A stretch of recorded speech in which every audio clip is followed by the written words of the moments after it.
Et hop là Hop là, traditionnel des débuts des Accessi News. Bonjour à tous, bonjour à toutes. Ce mois-ci, comme d'habitude, nous allons vous présenter deux jeux disponibles à la boutique Accessi Jeux et un jeu disponible à la ludothèque. C'est parti!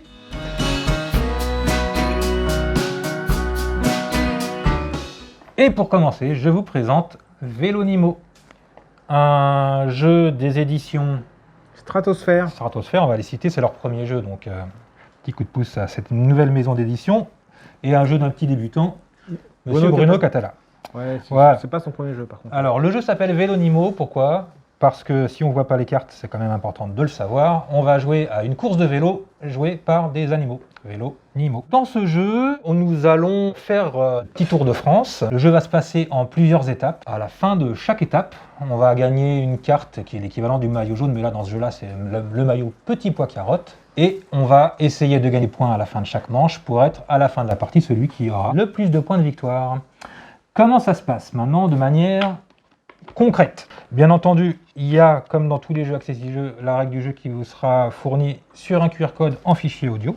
Le principe du jeu, on va avoir des cartes en main, 11 cartes en main, et on va poser devant nous, quand on est le premier joueur par exemple, on va poser devant nous une carte. La personne qui est après, la carte correspond à le début de la course, une attaque.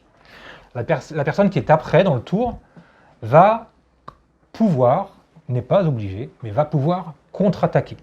Pour contre-attaquer, il faut avoir une carte ou une combinaison de cartes plus forte que la personne qui était juste avant vous. Si la personne qui est avant moi a mis une carte et que je ne veux pas contre-attaquer, je me couche. Plusieurs personnes peuvent le faire.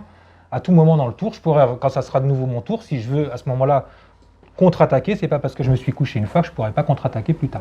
On va jouer comme ça, à essayer de faire des combinaisons de cartes de valeurs de plus en plus fortes avec les cartes qu'on a dans les mains, jusqu'à ce que potentiellement quelqu'un n'ait plus de cartes en main. Quand quelqu'un n'a plus de cartes en main, il est en dehors de l'étape, de cette étape de la course cycliste, et les autres personnes continuent à jouer, jusqu'à ce qu'une deuxième personne n'ait plus de cartes en main, etc. Et quand il n'y a plus qu'un seul joueur présent à la table, l'étape s'arrête. À ce moment-là, en fonction de notre position dans l'étape, on va marquer un certain nombre de points. Le nombre de points, en fait, c'est assez simple. Si on joue à 4, et si je suis le premier joueur à avoir défaussé toutes mes cartes, je regarde combien il y avait de personnes après moi, 3 personnes. Donc, à l'étape 1, je gagne 3 points. À l'étape 2, comme on est un petit peu plus loin dans le jeu, j'aurai gagné 3 points multipliés par 2. À l'étape 3, je vais gagner 3 points multipliés par 3. On va jouer comme ça plusieurs étapes, marquer un certain nombre de points à la fin de chaque étape, potentiellement gagner la carte petit pois carotte qui va nous permettre de faire des combinaisons un peu plus fortes que si on ne l'avait pas. Et on va jouer jusqu'à ce que la partie s'arrête et où on cumule l'ensemble des points qu'on a fait sur toutes ces manches. Ensuite, là, il y a un petit carnet dans lequel on va noter les points potentiellement, ou je l'ai mémorisé si vous ne pouvez pas noter parce que vous êtes déficient visuel. Au niveau des adaptations, c'est un peu comme d'habitude, j'ai envie de dire. Là tout de suite, j'arrive, je tombe sur la carte petit pois carotte. Comment je le sais? Parce que il y a une étoile tactile au centre du jeu. Pour toutes les autres cartes, c'est assez simple, c'est que des cartes sur lesquelles il y a des valeurs chiffrées. Pour faire des combinaisons plus fortes que l'adversaire, que la personne qui est avant nous, on va soit jouer sur les couleurs, soit jouer sur les valeurs. Donc chaque carte, elle a à la fois une couleur et une valeur, chiffrées à la manière d'Accessi Jeux comme on fait d'habitude. Et il y a aussi quelques cartes qui sont comment on les appelle ça, des baroudeurs.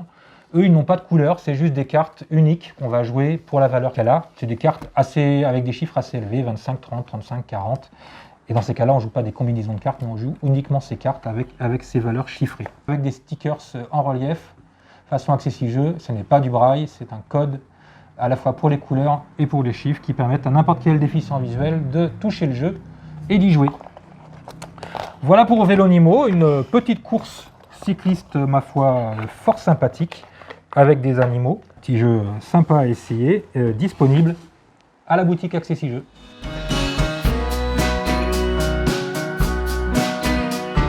Papayou. Papayou Lélé. Voilà, il fallait la faire, c'est bon.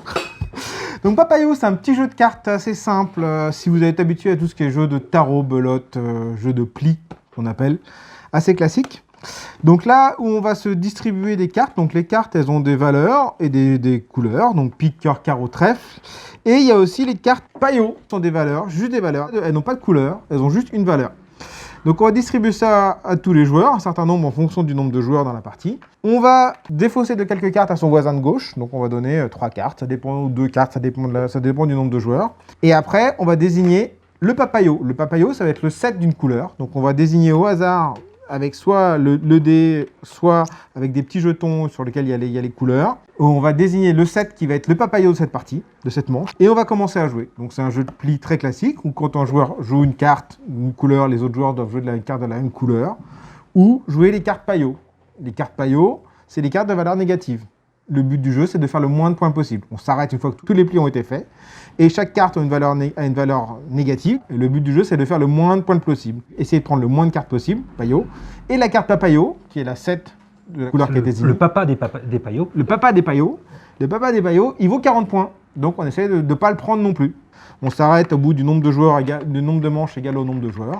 Et voilà. En termes d'adaptation, comment c'est fait? Il y a les couleurs et les chiffres. Donc pique, cœur, carreau, trèfle.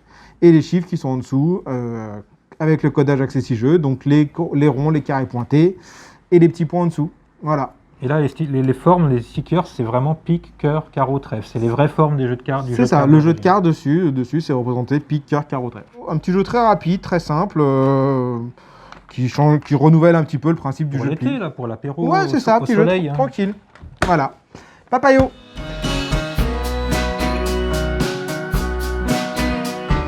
Et moi maintenant, je vous présente un jeu qui est disponible uniquement à la ludothèque et partout ailleurs, mais un jeu qu'on ne vend pas car en soi il n'est pas adapté.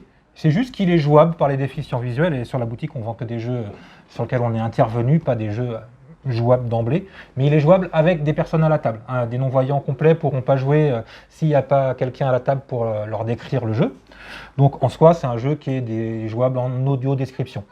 C'est un jeu dans lequel on va essayer de construire sa ville. On a un certain nombre de bâtiments qui vont être disponibles au centre de la table. Donc là, les gens qui voient vont pouvoir décrire à ceux qui ne voient pas les bâtiments qui sont disponibles.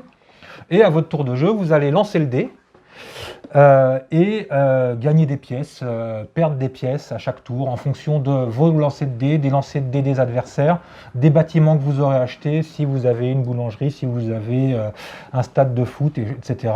En fonction des lancers de dés, vous allez gagner plus ou moins de pièces. Et avec ces pièces, eh bien, vous allez payer pour construire des bâtiments qui sont imposés à construire. Et la première personne qui a réussi à construire ces 4 bâtiments imposés gagne la partie. Donc, rien besoin de voir sur le jeu. Si on est non-voyant, on se fait décrire le jeu et ça marche très bien. Et c'est un jeu que vous pouvez trouver certainement dans beaucoup de ludothèques parce que c'est un jeu assez connu qui a déjà quelques années et qui est donc très facile à jouer avec des déficients visuels. Miniville. À la Ludo ou ailleurs.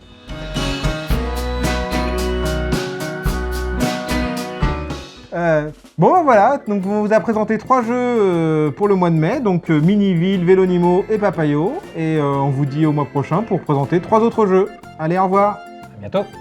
On a déjà fait la blague de c'est toi qui chauffe, c'est moi qui conclue, on va pas la faire à chaque fois. Oui, on l'a déjà fait celle-là, c'est bon, il n'en peut plus, il fait toujours le même montage à la fin pour le bêtisier. Ouais, c'est ça. Si je dis des bêtises. Youhou, elle était beaucoup plus rapide. Ah oui, mais moi je vais faire encore plus. Ah, il y a Battle de temps. Ah bah d'accord, ok. C'est un jeu de cartes. C'est dans ce sens-là. Putain, t'as lancé un logo Accessi Jeux. Ouais, je suis le dire. Bah non, au revoir. Et dire bonjour, moi.